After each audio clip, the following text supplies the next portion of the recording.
பார்த்து சக்சஸ் கற்றல் வழிகாட்டி யூடியூப் பக்கத்துக்கு உங்களை அன்புடன் அழைக்கிறோம். இன்றும் ஒரு ஐக்கிய வினாவோடு சந்திக்கிறோம். இதுவும் அதிகமானவர்கள் தெளிவுபடுத்துமாறு வேண்டிக் கொண்ட ஒரு வினா. 46 இலக்கம் 50 வரையான வினாக்கள் குறித்த தாள் ஒன்றில் வரையப்பட்ட பெரிய வட்டத்தின் உள் சிறிய வட்டங்கள் யாவும் ஒரே ஆரை அளவுடையனவாகும். பெரிய வட்டம் சிறிய வட்டத்தை போல் இருமடங்கு ஆரை உடையது. உங்களுக்கு தெரியும், நம்மளாவது ஆரை என்றால் என்னென்ன விஷயமும் தெளிவாக இருக்கணும் இல்லையா? ஆரையின் ரெண்டு விஷயங்கள் இருக்கு. ஆரை பருதி விட்டம்னு இருக்குது. உதாரணமாக ஒரு வட்டம் எடுத்துக் கொண்டோம் என்றால் ஆரை என்பது என்ன? ஆரை என்பது மையப்புள்ளியிலிருந்து இந்த தூரம். இந்த தூரம் தான் ஆரை. பருதி என்பது என்ன? பருதி என்பது இந்த பிங்கல் காட்டிய சுற்றுவர உள்ளது. விட்டம் என்றால் என்ன? இதெல்லாம் நாங்க உளவுல படிச்சது தான். விட்டம் என்பது இந்த ஆரை, இந்த இது இந்த பாதி எதிரெதிர் பருதிகளை எதிரெதிர் புள்ளிகளை இணைக்கக்கூடிய பகுதி. சரியா? அப்ப ஒரு ஆரை ஆறு என்று சொன்னால் இந்த விட்டம் விட்டம் என்பது 2 ஆறாக இருக்கும். இதெல்லாம் சும்மா அடிப்படையான விஷயங்கள். ஓகே, விஷயம் இல்லை. நாங்க கேள்விக்கு போவோம். அடுத்த ஒரு விஷயம் சொல்றாங்க.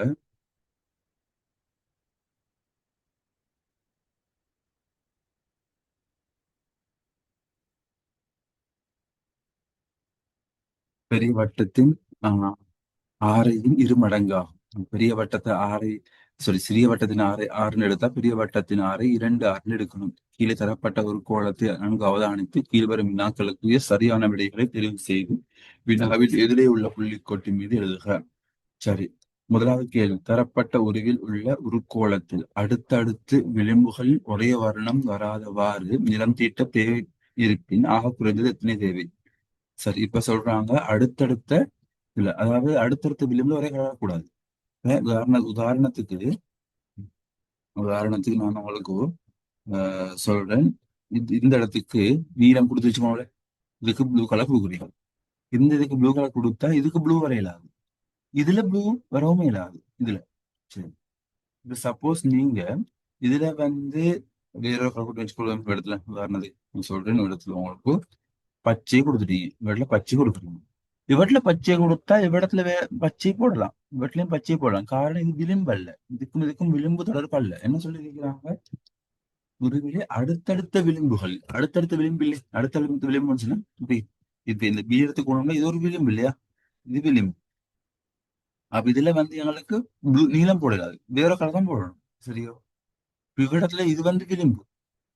ஆகவே எனக்கு இவ்விடத்திலையும் நீளம் போடலாது, இவற்றில பச்சை போடலாம். பச்சைக்கு ஒரு பொது விளிம்பு ஒன்று இல்ல, இல்லைங்க சார்? ஆகவே அப்படி 2 போடலாம். சோ இதுல எத்தனை கலர்ஸ் தேவைன்னு பாத்தீங்கன்னு சொன்னா, நான் உங்களுக்கு எல்லாம் போட்டே காட்டுறேன் பாருங்க. இது எல்லாத்துக்கும் நான் பச்சையை கொடுக்கணும் பாருங்க. இது எல்லாத்துக்கும் பச்சையை கொடுக்குறேன். நான் எடுத்த அதே 2 கலரை பாவிச்சு கொண்டிருக்கிறேன். பச்சை. அதே மாதிரி இவைகளுக்கும் பச்சையை கொடுப்போம். சரியா? அதே போல சாரி சாரி சாரி பச்சை கொடுக்க முடியாது, கொடுத்தால் பிழையாகும்.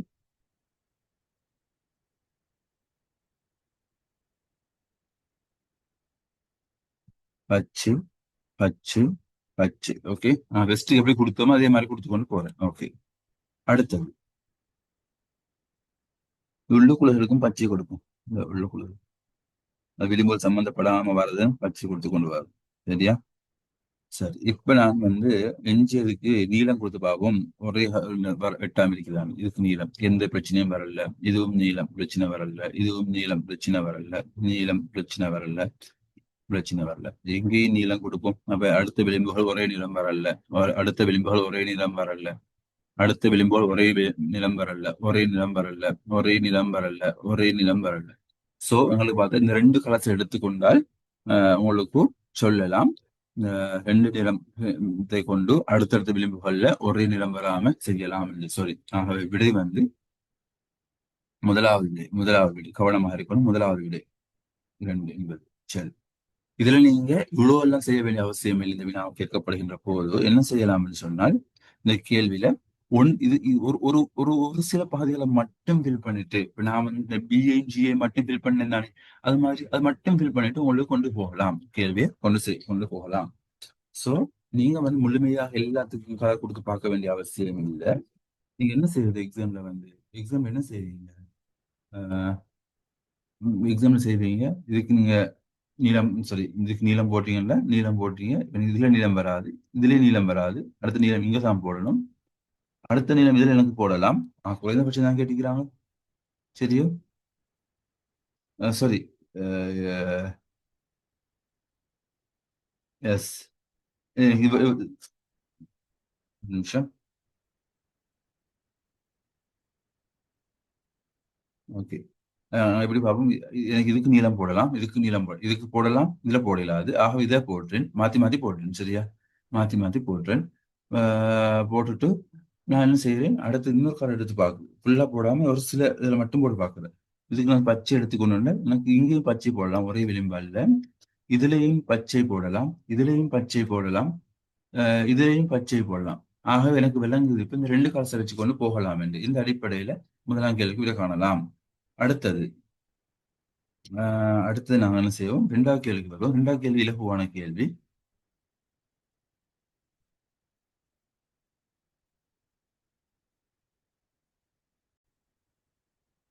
தரப்பட்ட உருவில் உள்ள பெரிய வட்டத்தில் காணப்படும் சிறிய வட்டங்களை எடுத்து அவற்றினை வெட்டி நிமிர்த்தி ஒன்றன் பின் ஒன்றாக வைத்து பெறப்படும் நீளமானது பெரிய வட்டத்தின் கம்பியை வெட்டி நிமிர்த்தி பெறப்படும் நீளத்திற்கு இடையிலான விகிதம். சரி, முதலாவது பார்ப்போம். சிறிய வட்டங்கள் எத்தனை இருக்குதுன்னு பார்ப்போம். சிறிய வட்டங்கள் நான் நீங்கள் ஸ்டார்ட் பண்ண ஒன்று ஒன்று, இது ரெண்டாவது வட்டம், மூணாவது வட்டம், நாலாவது வட்டம், ஐந்தாவது வட்டம், ஆறு வட்டம். அது உள்ளுக்கு ஒரு வட்டம் முடியுது பாத்தீங்களா? உள்ளுக்கு ஒரு வட்டம் முடியுது, ஏழு வட்டம். சோ ஏழு சிறிய வட்டங்கள் இருக்குது, ஏழு சிறிய வட்டங்கள் இருக்குது. சரி, இப்போ பெரிய வட்டம் ஒன்று இருக்குது. பெரிய வட்டம் ஒன்று தானே இருக்குது, ஒன்று இருக்குது. இப்ப எங்களுக்கு என்ன சொல்றாங்க, இதை எடுத்து வெட்டி நிமிர்த்துறாங்க. அப்ப எங்களுக்கு பருதி தெரியணும். பருதின சுற்றளவு. சுற்றளவு காண்றது நாங்க ஓ லெவல்ல கிரேட் சின்ன கிளாஸ் தான் படிச்சோம். 2πr அதெல்லாம் செய்ய தேவையில்ல. சுற்றுலா காண்றதுக்கான சாப்பாடு இல்லை, தெரிஞ்சுட்டா சரி. சரி, அப்ப சிறிய வட்டம் எத்தனை இருக்குது, ஏழு. அப்ப ஏழு தர 2πr அவ்வளவுதான் போடுறது, சுருக்கணும் இல்லை. பெரிய வட்டத்தை எடுத்துக்கொள்வோம்.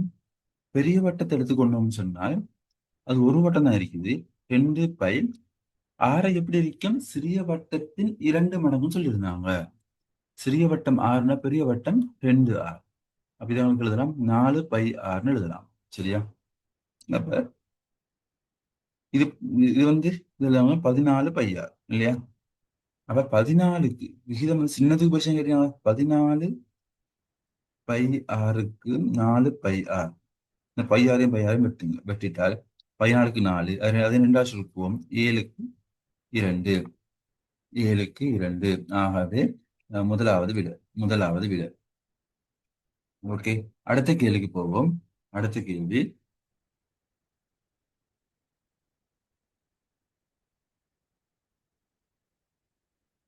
தரப்பட்ட உருவில் உள்ள கோலத்தை ஆக்குவதற்கு தேவையான வட்டங்கள் எண்ணிக்கை நான் பார்த்துட்டோம். தேவையான வட்டங்கள் எத்தனை? சின்ன வட்டங்கள் 7ன்னு சொன்னோம். சின்ன வட்டங்கள் 7, பெரிய வட்டம் 1, மொத்தமாக 8 வட்டங்கள் தேவை.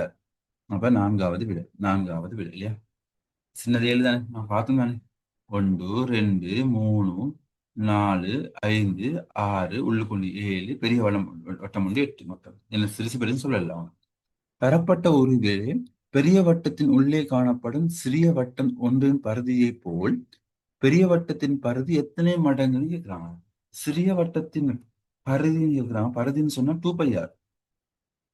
2πr இது சின்ன வட்டம். பெரிய வட்டத்துல பரிதி எவ்வளவு? பெரிய வட்டத்துல பரிதி 2πrக்கு பதிலாக 2r போடுங்க. அப்படின்னு என்ன அர்த்தம்? 4πr. இது பெரிய வட்டம், அது சிறிய வட்டம். பெரிய வட்டத்தில் காணப்படும் சிறிய வட்டத்தின் பரிதி ஒன்றின் பரிதியை போல, இதை போல இது எத்தனை மடங்குன்னு கேட்கிறாங்க. இது வந்து 2 மடங்கு இல்லையா? 2 மடங்கு. முதலாவது விட. அடுத்த கேள்வி. தரப்பட்ட ஒரு விலை பெரிய வட்டத்தின் பரப்பானது, வட்டத்தின் பரப்பு எப்படி பார்ப்போம்? πr² பார்ப்போம். πr வர்க்கம். பரப்பானது சிறிய வட்டத்தின் பரப்பளவை போல. அப்ப எங்களுக்கு தெரியும், பரப்பு பார்க்க எப்படி பார்க்கிறது? πr வர்க்கம். அதே மாதிரி சிறிய வட்டத்தின் ஆரையை விட பெரிய வட்டத்தின் ஆரை 2 மடங்கு, அது தெரியும். சரி, இப்ப நாங்க எப்படி செய்வோம்? πr வர்க்கம் சிறியதுல, பெரியதுல எப்படி போடணும்? 2r வர்க்கம். சரியா? 2r வர்க்கம். அப்ப இது என்ன செய்வோம் நாங்க? 2rனா 4 பிரக்கெட் குழு தானே இருக்குது. ஆக நம்ம இது எப்படி செய்யுது? பேசிக் மேட்ஸ் தான் இது. 4r வர்க்கம். இது ஒழுங்கு எழுதுறேன்னா 4 πr வர்க்கம். இது πr வர்க்கம். இது 4 πr வர்க்கம். அப்ப எத்தனை? 4 மடங்கு கூடுதலாக இருக்கும். 4 மடங்கு. அதுவும் முதலாவது விடை. சோ இந்த வினாவுக்கும் இவ்வாறு தான் நாங்கள் விடைகள் கொடுக்க வேண்டும். ஓகே. சோ இன்னும் ஒரு வினாவோடு சந்திப்போம்.